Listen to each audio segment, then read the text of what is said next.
ارشاد فرمایا الا انبئکم، کیا میں تمہیں خبر نہ دوں بے اکبر الکبائر، جو بڑے بڑے گناہ ہیں ان کی، وہ ہمہ تن گوش ہو گئے کہ جی حضور ارشاد کیجئے۔ تو آقا کریم نے جو پہلی بات ارشاد فرمائی الاشراک باللہ، اللہ کے ساتھ کسی کو شریک ٹھہرانا ہے، اس کی ذات میں، اس کی صفات میں، اس کے افعال میں کوئی شریک نہیں، وہ وحدہ لا شریک ہے۔ دوسری بات حضور نے جو ارشاد فرمائی وہ ہے وعقوق الوالدین، والدین کی نافرمانی۔ امام فخر الدین رازی نے تفسیر کبیر میں لکھا ہے کہ انسان کے وجود کا سبب حقیقی ذات باری تعالیٰ ہے اور سبب مجازی والدین ہیں۔ تو اس لیے گناہوں میں جو بڑے گناہ ہیں، اکبر الکبائر جو ہیں، ان میں سے دوسرا بڑا گناہ اللہ کے محبوب علیہ السلام نے عقوق الوالدین کو بیان فرمایا۔ تو والدین کے ساتھ حسن سلوک کرنے کی ہمیں تلقین کی گئی، اور یہ شریعت اسلامیہ کا ہم سے تقاضا ہے۔ اور ویسے بھی اولاد اگر طبعاً فطرتاً شکر گزار ہو تو وہ ہو ہی نہیں سکتا کہ وہ اپنے والدین کی نافرمانی کرے۔ اللہ کے محبوب علیہ السلام نے ایک موقع پہ ارشاد فرمایا کہ ملعون من سب اباہ، ملعون من سب اباہ، وہ شخص لعنتی ہے جو اپنے ماں باپ کو گالی دیتا ہے۔ تو کتنی سخت مذمت کی گئی اس شخص کی جو والدین کی نافرمانی کرتا ہے۔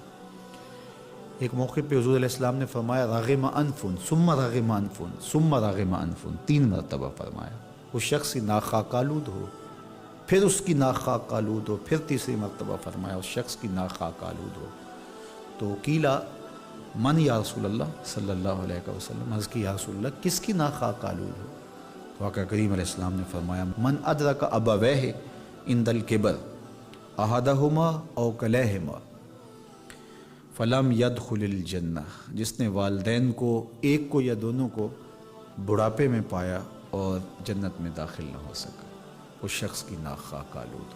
اور یہ تیسری بات ارشاد فرمانے سے قبل حضور نے تکیہ چھوڑ دیا تھا۔ حضور ٹیک لگائے تشریف فرما تھے، لیکن جب حضور یہ بات ارشاد فرمانے لگے فجلس وکان متکئا، تو حضور بیٹھ گئے اور حضور نے تکیہ چھوڑ دیا، اور حضور نے فرمایا الا وقول الزور، سن لو، تیسری چیز جھوٹی بات کرنا ہے، جھوٹ بولنا ہے۔ تو یہ ہے اللہ کے محبوب علیہ الصلاۃ والسلام کا سخت تاکید کرنا جھوٹ سے اپنی امت کو بچانے کے لیے۔ اچھا، یہاں ایک بات رک کے یہ سمجھ لیں کہ جھوٹ بہت بری چیز ہے، لیکن شرک اس سے بڑا گناہ ہے۔ تو اس کی تاکید اتنی زیادہ کیوں کی؟ حضور نے ٹیک چھوڑ دی اور آقا کریم علیہ السلام بار بار ارشاد فرماتے رہے۔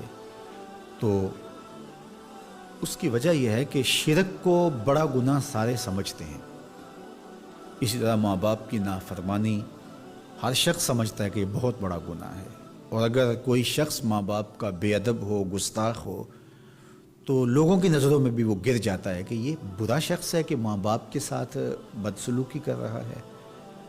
تو یہ دو گناہ ایسے ہیں کہ جو لوگوں کو اچھی طرح معلوم ہے، لیکن عمومی طور پہ جھوٹ بعض معاشروں کے اندر یوں رچ بس جاتا ہے کہ اس کو عیب نہیں سمجھا جاتا۔